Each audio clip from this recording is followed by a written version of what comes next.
Hello and welcome to my channel. Today I'm going to be showing you my drawing of a Mirage 2000. It's a French fighter plane. It was done in a combination of colored pencils and pastel pencils on this sandpaper. And this is the full scene because I also did the background a bit later, but I'm just going to be showing you the drawing process for the airplane. Here I made some adjustments to the camera and stuff like that. Because I didn't record the whole of the drawing process, I was experimenting with the background. So I'm just gonna focus on the drawing of the plane itself, if you don't mind. And once again, I'm gonna be using a combination of colored pencils and pastel pencils.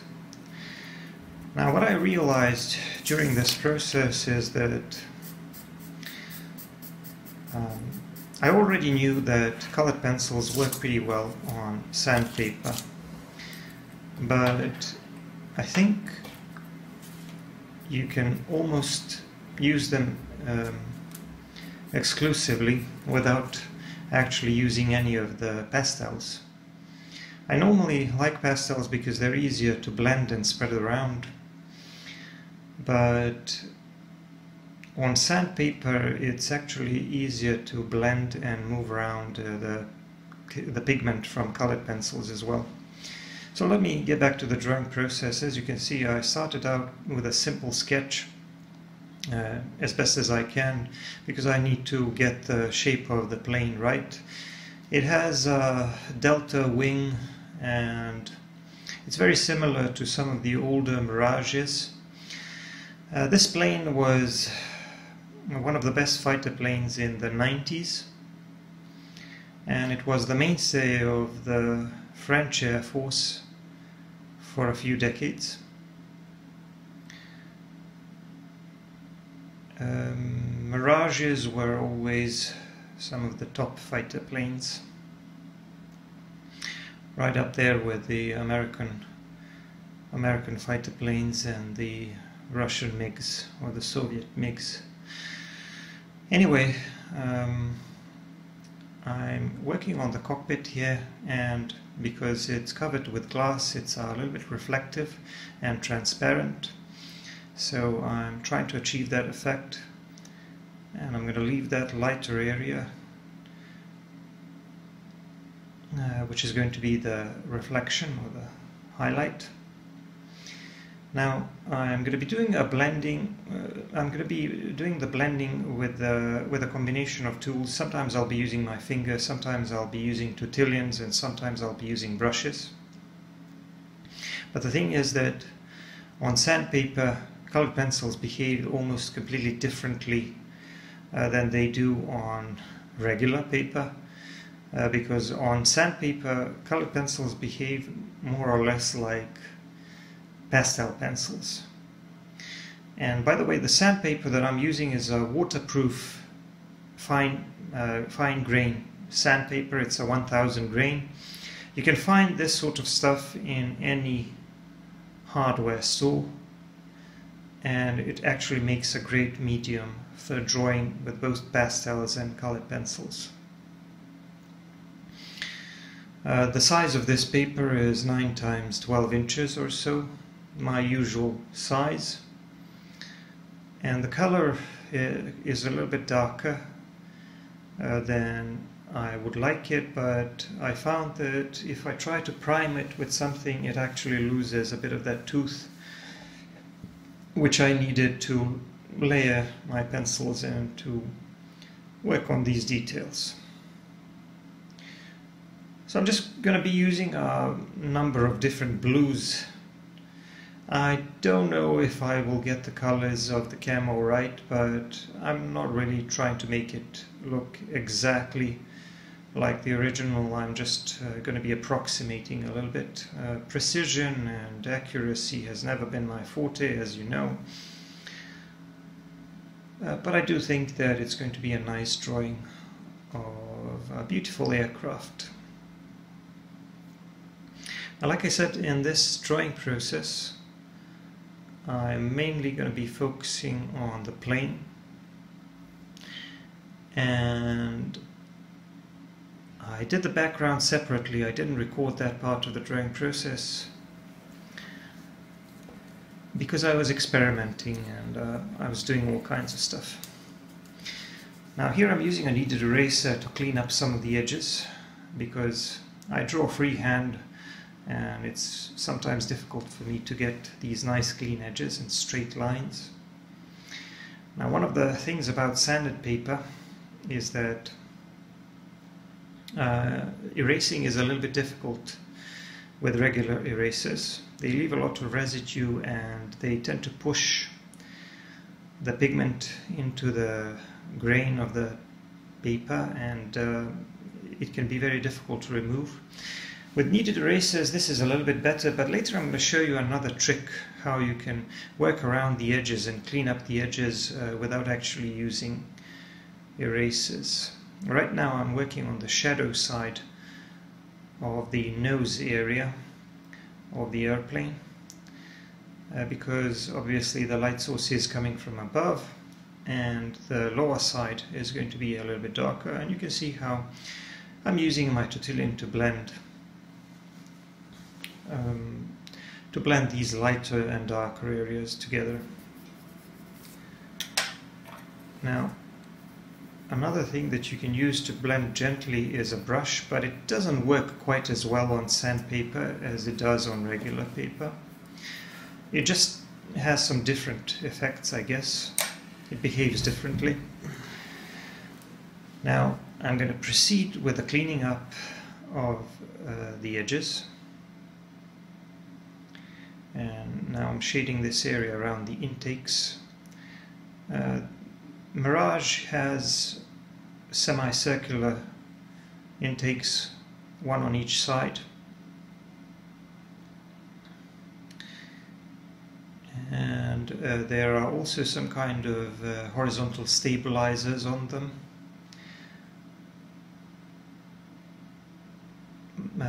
The Mirage doesn't have a horizontal tail, it just has a vertical one, but it has a couple of these smaller horizontal stabilizers on the intakes and on the tail.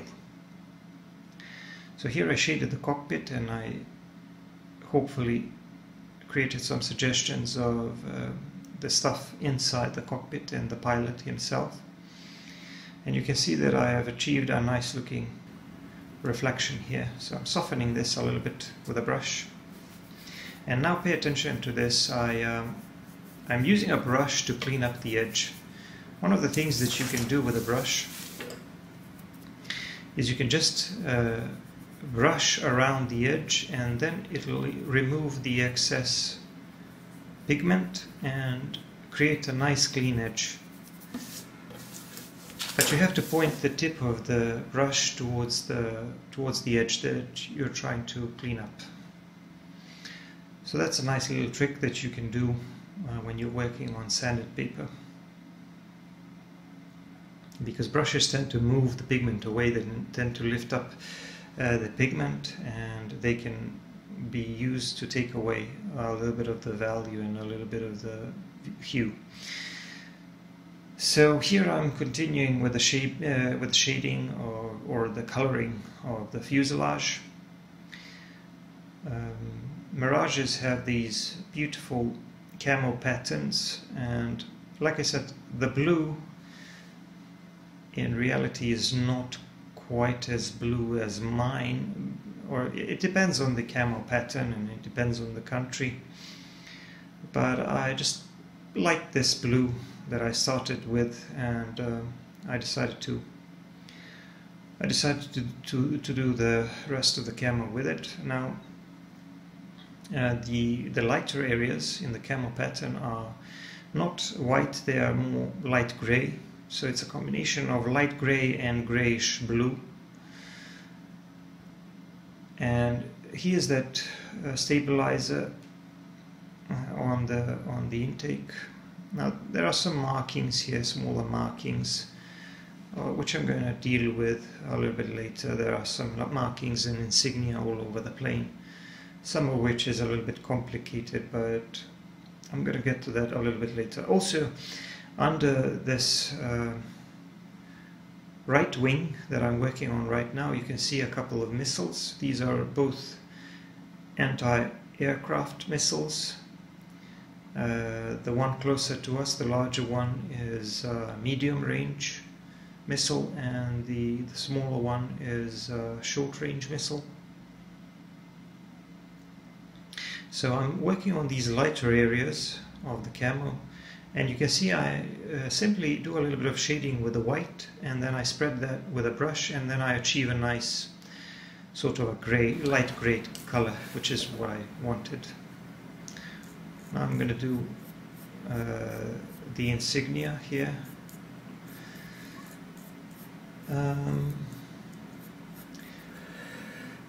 If you're wondering which type of pencils I'm using, first I have to tell you that the brand of the pencils is completely irrelevant, because even the cheapest colored pencils and the cheapest pastel pencils will actually work pretty well on sandpaper. It's just that type of a surface that tends to grip the pastel or the colored pencil, and it's very, very easy to work on sandpaper. But the pastels that I'm using are Master's Touch woodless pastel pencils and sticks, and the colored pencils that I'm using are mostly Staedtler's Norris Club colored pencils, sorry. So both of them are not very expensive, they're not artist quality pencils. You can use any brand, you can use any type. I mean, you could do a drawing like this using nothing but colored pencils, it would work really well. I mean, as I've already explained, colored pencils behave quite a bit differently on sandpaper, and you can hear that sound, how that rough surface of the paper is chipping away the tip of the pencil, and it's gripping that pigment. So it's very easy to color areas with colored pencils when you're working on sandpaper, but the thing is that it actually tends to wear away the tip and your pencil very quickly. So that's another reason to use cheaper pencils. But I do find that higher quality ones, like for example Faber-Castell Polychromos, they are a little bit more vibrant, and they actually have some other advantages. For example, when you try to spray this with a fixative, some of the background may come through if you put too much of the fixative. But if you do that, but if you use Polychromos, I guess they are a little bit more opaque, and they have a little bit more pigment, so they don't really sink into the background as much when you spray them with a fixative. I like to spray everything with a fixative, and the trick with pastels and colored pencils on sandpaper is to not to stand too close to the drawing when you're spraying it, and to spray it lightly, not to use too much, because if you overdo it, then you'll just ruin the appearance of the drawing. It will become a lot darker and duller, but also the color of the background and the texture of the background will start to break through the pigment of your pencils. And another thing that you need to accept with both pastels and colored pencils on sanded paper is that even if you do fix them, they will never be 100% fixed. So the best you can achieve is about 80% fixed with pastels, I guess, and about 90% fixed with colored pencils, but they can always be smudged a little bit, especially pastels and pastel pencils. So that's something to keep in mind, and something that you need to be careful about. And that's just something you need to accept if you want to work with this type of medium. But I do prefer colored pencils most of the time because they smudge less, and when you fix them they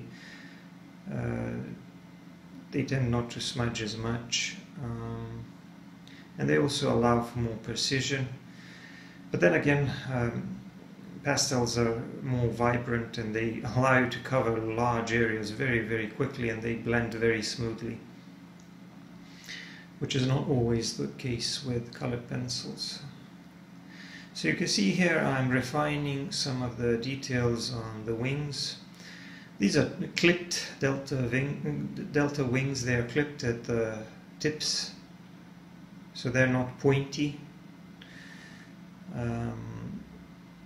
And here on this vertical fin there are also some horizontal fins, or some smaller horizontal stabilizers.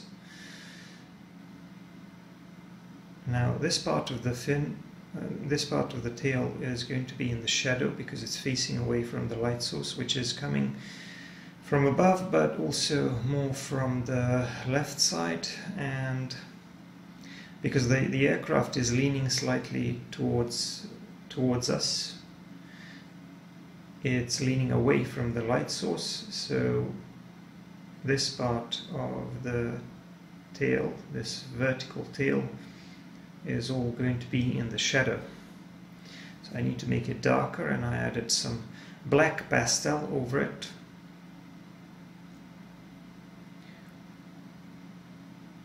And I created a nice shadow area there. Mirage has a single engine, and there's a large exhaust at the end there. This edge of the tail needs to be lighter to stand out against the background, and also because it's getting light from the light source. But this part here, this lower part of the fuselage near the exhaust, actually needs to be a lot darker. So you can see how I'm still shading using shading those lighter areas using a white colored pencil, and then spreading it with a brush, achieving something like a grayish tone. And to break that up, I'm using this blue camel pattern. I think it's going to be a very nice looking aircraft. Of course, people who assemble plastic model kits would have a few words to say about both my precision and the colors that I chose to use here. But like I said, I don't need it to be 100% accurate. This is just an artistic impression of a Mirage 2000.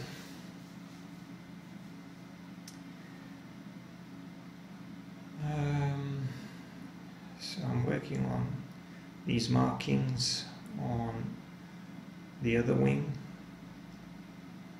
and trying to add some highlights to these round parts of the fuselage, and to add some shadow in between these areas of the fuselage and the wings. I'm also working on the edges of these delta wings. These need to be straight and clean, and like I said, I'm working mostly freehand, so forgive me if it doesn't look perfect.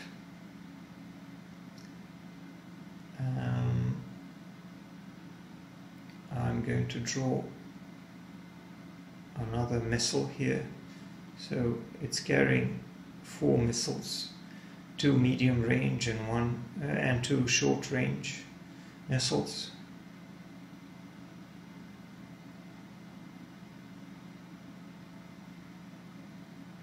And a bit of shadow from the wing. The wings are casting a little bit of shadow onto those missiles. So I'm mostly just refining some of the details here and there. but I just have to add a few details on the wings and some markings and some insignia on the fuselage and the wings, but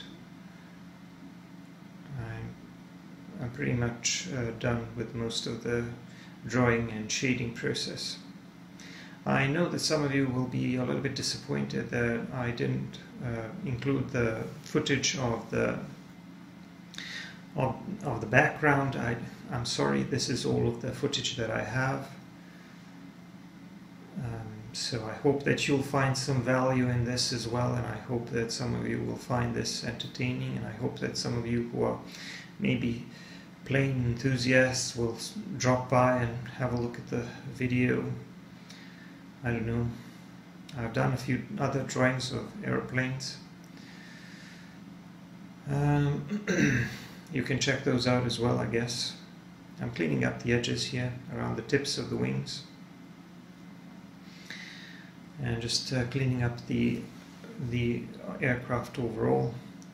I'm just going to add a few more details here and there. There are also some smaller markings that I need to do with a red colored pencil. I don't really know what these are, but I'm going to put those in as well. Now, if you want to see longer videos of my drawings, you can check out my Patreon.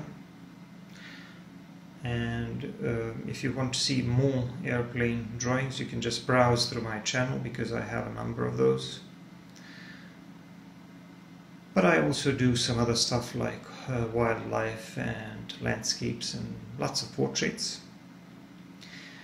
Anyway, this is the finished drawing. I hope you enjoyed this drawing process. I'm going to see you in the next video. Thank you for watching this one. Don't forget to subscribe. Thank you once again, and bye for now.